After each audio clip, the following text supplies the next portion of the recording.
मित्रहो नमस्कार. एका नवीन व्हिडिओमध्ये तुम्हा सर्वांचं पुन्हा एकदा स्वागत. मित्रांनो, आपल्याला माहिती असेल कोणताही व्यवहार करायला आपल्याकडे चलन पाहिजे असतं. म्हणजे इंडियामध्ये जर आपल्याला व्यवहार करायचा असेल तर तुमच्याकडे पैसे पाहिजेत, रुपयामध्ये रक्कम पाहिजे. तसंच आंतरराष्ट्रीय व्यापार जर करायचा असेल तर त्या देशाचं चलन पाहिजे. असं जरी असलं तरी गेल्या काही दिवसांमध्ये म्हणजे खूप अगोदरपासून अशी एक प्रथा चालत आलेली आहे की तुमच्याकडे डॉलर पाहिजेत. त्यामुळे कित्येक वर्ष डॉलर जर तुमच्याकडे असतील तर तुम्ही श्रीमंत. मग त्या देशाचं चलन कोणतंही असो, आपलं जसं रुपया आहे तसं इतर देशांचीही वेगवेगळी चलन आहेत. पण तुमचं चलन कोणतंही असलं तरी तुमच्याकडे जर डॉलर असतील तर तुम्ही श्रीमंत. हे डॉलरचं भूत अनेक देशांच्या म्हणजे जवळपास सर्व जगाच्या मानेवर बसलेलं होतं. त्यामुळे त्याचा परिणाम असा झाला की अमेरिकन डॉलर हा नेहमी वरचढ होत राहिला. इतर कोणत्याही चलनाच्या तुलनेत अमेरिकन डॉलर वरचढ होत असल्यामुळे हा डॉलर अमेरिकेला महासत्तेपर्यंत घेऊन पोहोचला. आता मित्रांनो, असं झालं डॉलरच्या तुलनेत प्रत्येकाचं चलन जे आहे ते घसरत राहिलं. म्हणजे तुम्हाला आता एक उदाहरण सांगतो सोप्या भाषेतलं, की एखाद्या वस्तूला बाजारपेठेत मागणी वाढते. जेव्हा बाजारपेठेत मागणी वाढते तेव्हा त्या वस्तूची किंमत वाढते. डॉलरचं सुद्धा तसंच आहे, चलनाचं सुद्धा तसंच आहे. जेव्हा एखाद्या चलनाला जगभरातून मागणी वाढते त्यावेळी त्या चलनाची किंमतसुद्धा वाढते. तर गेल्या काही वर्षांमध्ये म्हणजे 3-4 वर्षांमध्ये, अलीकडच्या काही वर्षांमध्ये प्रत्येक देशाला त्याची करन्सी ही महत्त्वाची वाटू लागली. त्याचं चलन जे आहे प्रत्येक देशाला ते महत्त्वाचं वाटू लागलं आहे आणि त्याच्या चलनाच्या त्या देशांच्या चलनाच्या उत्कर्षासाठी तो देश झटू लागलेला आहे. आपण डॉलरची गुलामगिरी न करता आपल्या करन्सी आपलं जगभरात कसं पोहोचेल आणि ते पुढे कसं जाईल, त्याचं मूल्य कसं वाढेल याचा प्रत्येक देश विचार करू लागलेला आहे. तर मित्रांनो, आता गेल्या काही दिवसांमध्ये म्हणजे डोनाल्ड ट्रम्प सत्तेवर आल्यानंतर त्यांचं रागावणं, त्यांची आतताईपणा निर्णय घेणं हे तुम्हाला आश्चर्यजनक वाटलंच असेल. तसं मलाही वाटलं. ते आश्चर्यजनक नक्कीच नव्हतं. डोनाल्ड ट्रम्प यांचा तिळपापड नेमका कोणत्या कारणामुळे झाला आहे ते आजच्या आपण व्हिडिओतून पाहणार आहोत. तर व्हिडिओ शेवटपर्यंत बघायला विसरू नका. मित्रहो, परकीय चलन हा एक मुद्दा महत्त्वाचा असला तरीसुद्धा त्याच्यात गेल्या अनेक वर्षांपासून म्हणजे स्वातंत्र्योत्तर काळापासून प्रत्येक देश हा डॉलर मिळवण्यासाठी झगडत होता. या डॉलरचा म्हणजे मी म्हटलं ना, प्रत्येकाच्या मानगुटीवर हे डॉलरचं भूत बसलेलं होतं. तर त्यानंतर आता अलीकडे प्रत्येकाला त्याचं जे स्वतःचं चलन आहे प्रत्येक देशाला ते महत्त्वाचं वाटू लागलं आहे आणि ते चलनाचं मूल्य वाढवू लागलेलं आहे. तर मित्रांनो, ब्रिक्स नावाची एक संघटना आहे जी 5-6 देशांनी एकत्र येऊन ही संघटना स्थापन केलेली आहे. आणि त्या संघटनेचा मूळ उद्देश जो आहे तो आपापल्या देशाचं मूल्य वाढवणं, आपापल्या देशाच्या करन्सीचं मूल्य वाढवणं आणि डॉलरचं अवमूल्यन करणं हा एक त्यांचा हेतू होता. तर या संघटनेमध्ये भारत, ब्राझील, रशिया, चीन आणि दक्षिण आफ्रिकेचा समावेश आहे. करन्सी वॉर सुरू केल्यानंतर या संघटनेत सहभागी होण्यासाठी इतर 19 देशांनी अर्ज केले आहेत. डॉलरची दहशत संपवण्यासाठी ही संघटना स्थापन करण्यात आली आहे आणि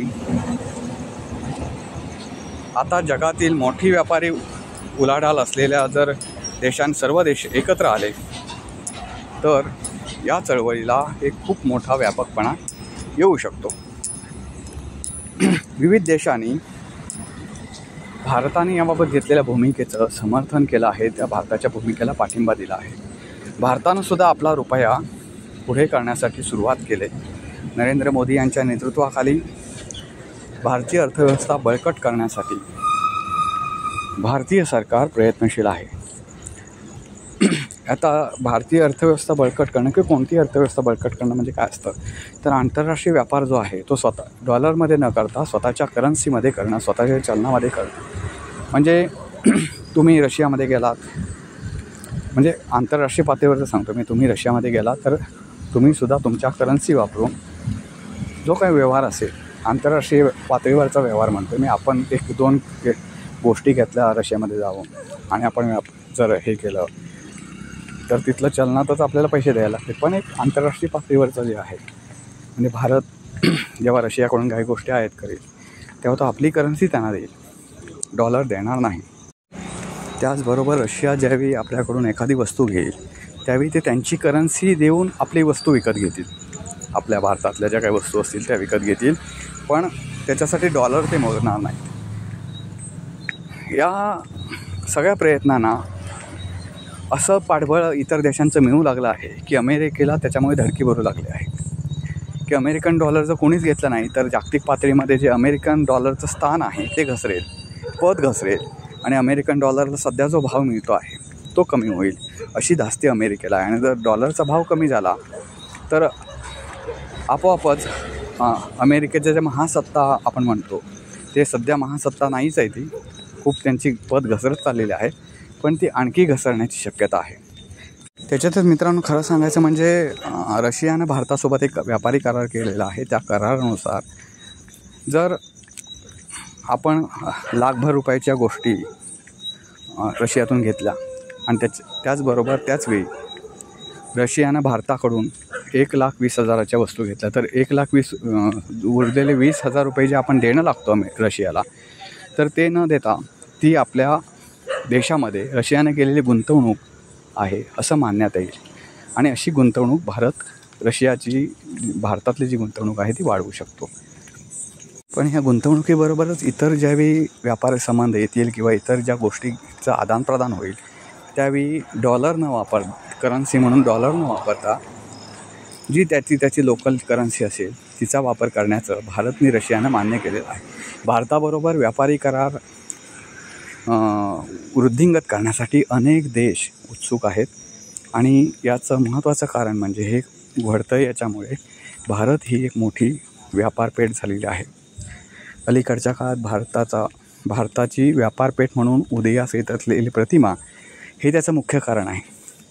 चीनसुद्धा भारताविरुद्ध कुरघोड्या करत असतं, पण जर भारताची बाजारपेठ चीनसाठी बंद झाली तर चीनला कोणीही तारू शकत नाही.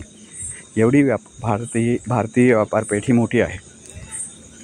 अमेरिकन उत्पादनांनासुद्धा भारतानं जर बंदी घातली तर भारताला थोडाफार त्याचे वाईट परिणाम भोगावे लागतील. कारण अमेरिकन तंत्रज्ञान आजसुद्धा भारतामध्ये प्रगल्भ मानलं जातं. त्यामुळे भारताला काही प्रमाणात परिणाम त्याचे भोगावे लागतील, पण त्याच्यात एवढे अमेरिकेसारख्या महासत्तेलासुद्धा त्याचे परिणाम भोगावे लागतील. मित्रांनो, हा व्यापारी करार आहे. आंतरराष्ट्रीय व्यापारी करार जो असतो तर त्याच्यासाठी या करन्सी महत्त्वाच्या असतात. डॉलरचं अवमूल्यन होणं हे अलीकडे अमेरिकेसाठी मोठी डोकेदुखी ठरू शकते. या डॉलरवर अमेरिका इतकी महासत्ता झाली तर ती महासत्ता त्यांची पद जी आहे ती घसरू शकते. मित्रांनो, रशियाकडून तेल खरेदी करताना भारताने संयुक्त अमिरातची रुपयांची गाठ बांधली आहे. UAEचं चलन आणि भारतीय रुपया आंतरराष्ट्रीय बाजारपेठेत आता फिरू लागला आहे. पूर्वीच्या काळात फक्त तुम्ही बघितला तर डॉलरशिवाय कोणतंही चलन पूर्ण जागतिक बाजारपेठेत फिरत नव्हतं. आता ते इतर परकीय चलनसुद्धा फिरायला लागले आहेत. आणि तुम्हाला माहिती आहे अर्थव्यवस्थेचं एक महत्त्वाचं आहे म्हणजे जेवढा रुपया जास्त फिरेल तेवढं ती अर्थव्यवस्था बळकट मानली जाते. मित्रहो, भारतासोबत भारतीय चलनावर व्यापार करण्यासाठी, भारतीय चलनाचा वापर करून भारतासोबत व्यापार करण्यासाठी अनेक देश पुढे आलेले आहेत.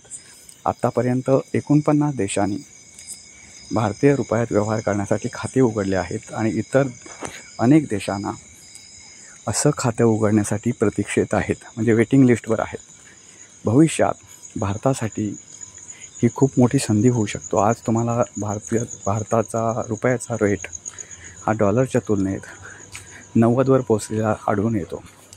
भविष्यात हे अवमूल्यन घटू शकतं आणि भारताचा रुपया आंतरराष्ट्रीय बाजारपेठेत उसळी मारू शकतो आज तुम्ही शेअर बाजारात भारतीय रुपया फक्त शेअर बाजारापर्यंतच उसळी मारू शकतो, पण तो भविष्यात आंतरराष्ट्रीय पातळीवर सुद्धा भरारी घेऊ शकतो, उसळी मारू शकतो. ही भारतासाठी, येणाऱ्या पिढीसाठी खूप मोठी गोष्ट राहील अर्थव्यवस्था सुधारण्यासाठी. अनेक देश हे अमेरिकेच्या महासत्तेच्या पदाला सुरुंग लावण्याच्या तयारीत आहेत. त्याच्यात चीन असेल, भारत असेल, रशिया असेल, हे 3 अग्रक्रमी आहेत.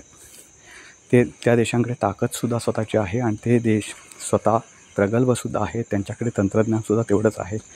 त्यामुळे अमेरिकन महासत्तेला सुरुंग लावणं फार कठीण भारतासाठी राहिलेलं नाही, पूर्वीसारखं राहिलेलं नाही. त्यामुळे ट्रम्पचा जो जळफळाट होतो आहे तो फक्त आणि फक्त ह्या एका गोष्टीमुळे होतो आहे. तर व्हिडिओ कसा वाटला नक्की कळवा. व्हिडिओ लाईक करा, शेअर करा, चॅनलला सबस्क्राईब करायला विसरू नका. पुन्हा भेटू पुन्हा एका नवीन व्हिडिओचा. तोपर्यंत नमस्कार.